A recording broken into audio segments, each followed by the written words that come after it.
n'est pas le Victoria, maire de Saint-Denis de 2001 à 2008, député de la Réunion de 2002 à 2012. Aujourd'hui donc candidat parce que j'estime que la situation politique est dramatique, économique et sociale.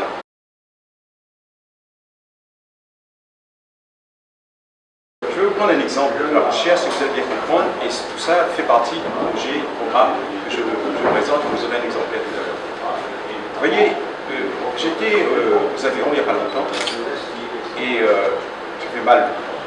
Je suis la personne chez qui j'étais me dit attends, quoi vite, dans la ravine, il ramène quelques plans. Il me dit en fait, il y a 3 feuilles, donc pendant ce temps, il fait 3 feuilles, il me donne un pour boire. Il me dit oui, j'ai plein de cheveux pareil. Et je me demande quel est le nom de cette plante. Il me dit l'orthosiphon. Je ne sais même pas ce qu'est l'orthosiphon. Donc, arrivé chez moi, il y a l'aide. Et je constate que l'orthosiphon est une plante dont les molécules rentrent dans beaucoup de médicaments pour traiter les problèmes de circulation. C'est un nombre de pathologies. Et la France importe de l'orthosiphon déjà bas. Je me dis, mais purée, on en a chez nous. Pourquoi on ne fait pas de la recherche avec une recherche appliquée? Bon, là c'est un domaine purement médical, mais le principe est le même pour tout autre domaine.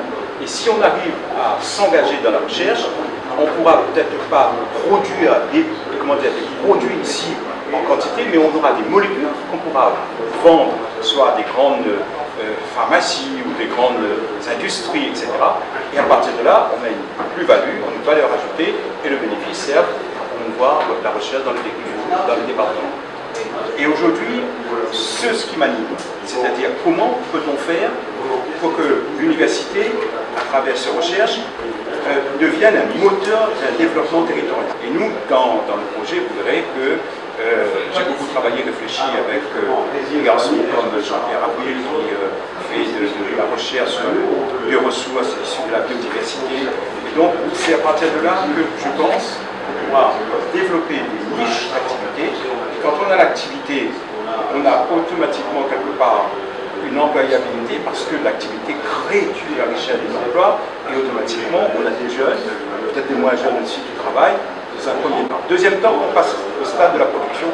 C'est là l'université peut pouvoir ici, pas sur l'université, la formation professionnelle, puisque c'est le métier aussi de la région, doit pouvoir donner des formations à des jeunes pour justement poursuivre le travail qui est fait par le doctorant ou autre, chercheurs, ingénieurs.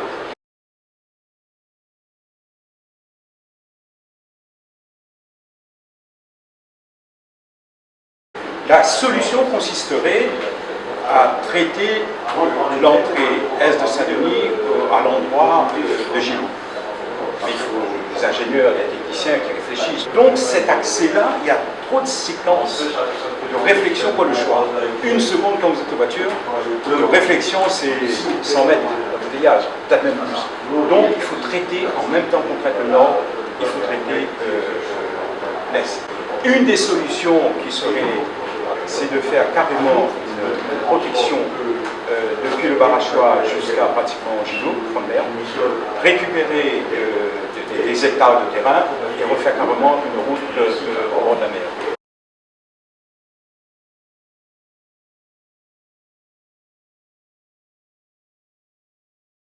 Donc ceux qui sortent, aujourd'hui, qu'est-ce qui leur manque?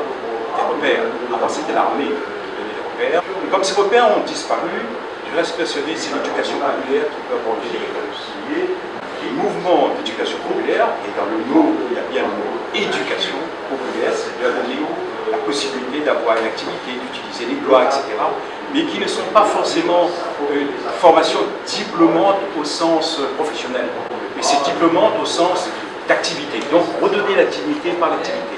Une fois que ces jeunes ont été formés, il faut les permettre de rentrer dans un autre cursus, je dirais cette fois-ci un cursus diplômant. Et c'est là, quand on fait l'évocation des différentes niches et potentiels d'activité, notamment dans les métiers dits nouveaux, tout ce qui concerne l'humain, la population vieillie, il faut des éducateurs, etc.